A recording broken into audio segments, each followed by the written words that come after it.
साथियों, आप सभी जो यह तस्वीर देख रहे हैं वह पृथ्वी के किसी बर्फीले क्षेत्र की नहीं बल्कि चांद की धरती पर उतरे इंसानों की है, जो चांद की धरती पर अमेरिका का झंडा भी लगा रहे हैं।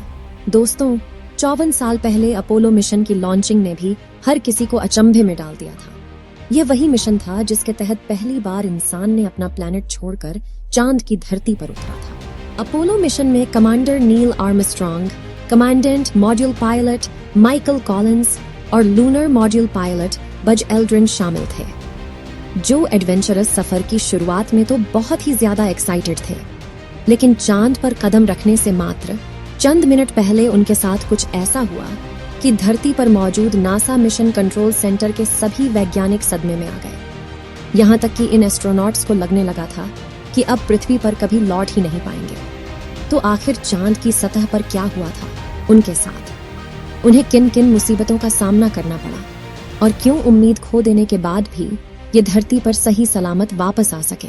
दोस्तों, वो दिन था 16 जुलाई 1969, जिस दिन अपोलो 11 लॉन्चिंग के लिए बिल्कुल तैयार था और एस्ट्रोनॉट्स भी अपनी तैयारियां पूरी कर चुके थे। पूरी साइंटिस्ट टीम बहुत ही ज्यादा एक्साइटेड थी। लॉन्चिंग प्लेस में काफी भीड़ भाड़ थी। इस मिशन की लॉन्चिंग को 10 लाख लोगों ने समुद्र के किनारे और राजमार्गों से देखा था।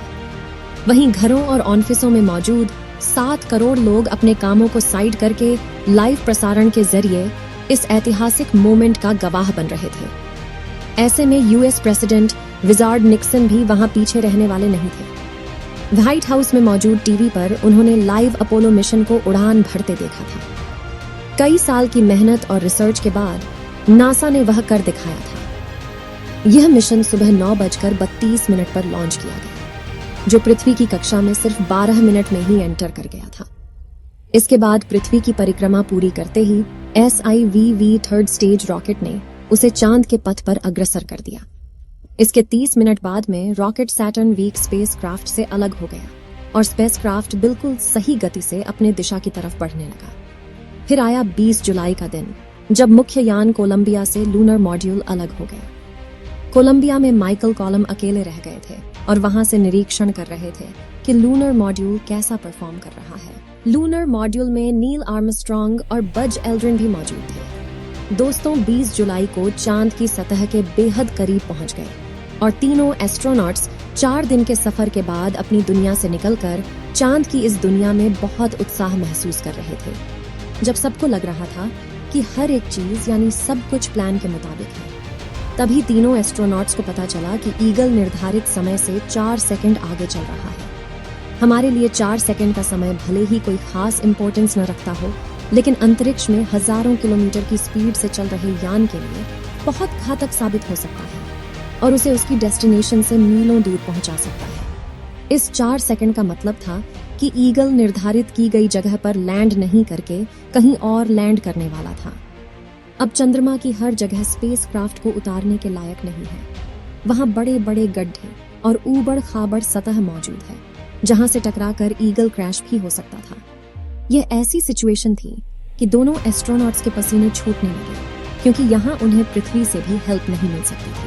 अब अंतरिक्ष यान और चांद की दूरी महज कुछ ही किलोमीटर बची थी कि तभी एक और मुसीबत ने दस्तक दे दी, जिससे उनकी सांसें हलक उठी, क्योंकि अपोलो 11 का गाइडेंस कंप्यूटर खतरे का संकेत देने लगा। इसकी सूचना धरती पर भेजी गई, जिसके बाद नासा के मिशन कंट्रोल सेंटर में हड़कंप सा मच गया। सब सोच में पड़ गए कि आखिर कंप्यूटर ऐसा संकेत क्यों दे रहा है। थोड़ी जांच के बाद एस्ट्रोनॉट से कहा गया कि ओवरलॉर्ड की वजह से आने वाला संकेत है, जिसे नजरअंदाज करके एस्ट्रोनॉट्स अपने मिशन में आगे बढ़े। इसके बाद सबकी जान में जान आई और वह चांद पर लैंडिंग की तैयारी करने लगे।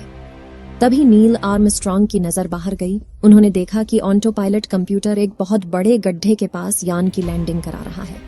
इसके बाद उन्होंने तेजी दिखाई और यान के ऑटोमेटिक सिस्टम को बंद करके उसका कंट्रोल अपने हाथों में ले लिया।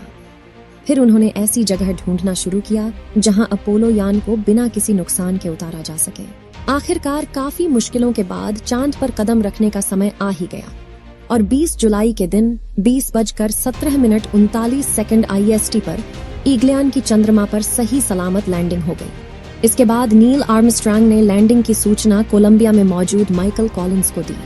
अपोलो यान के चांद पर लैंडिंग के 6 घंटे बाद यानी 21 जुलाई को नील आर्मस्ट्रांग ने चंद्रमा की सतह पर अपना पहला कदम रखा, जिसकी तस्वीर शेयर कर उन्होंने कहा कि यह इंसान का एक छोटा सा कदम है, लेकिन इंसानियत के लिए एक बहुत बड़ी छलांग है। इसके बाद दोनों एस्ट्रोनॉट्स ने 3 घंटे तक चांद की सतह पर अलग अलग एंगल से तस्वीरें निकाली। वहां से पत्थर कलेक्ट किए, मिट्टी उठाई और सतह को खोद कर वहां से नमूने लिए, ताकि पृथ्वी पर इन सभी चीजों की जांच हो सके। नील आर्मस्ट्रांग ने अपने यान ईगल की तस्वीरें भी ली थीं, ताकि उसकी लैंडिंग के बाद की स्थिति के बारे में जांच की जा सके। कैमरे से चारों तरफ रिकॉर्डिंग की गई। दोनों एस्ट्रोनॉट्स कंगारू की तरह उछल कूद करते हुए आगे बढ़ते नजर आ रहे थे। चांद पर ग्रेविटी कम होने की वजह से वहां उनका चलना काफी मुश्किल हो रहा था। उछलते और गिरते पड़ते हुए उन्होंने अपने सारे मकसद को पूरा किया और वहां अमेरिका का झंडा भी फहराया और उसे सलूट भी किया और यूएस प्रेसिडेंट से फोन पर बातें की, जिसे पृथ्वी पर मौजूद लोग लाइव देख रहे थे।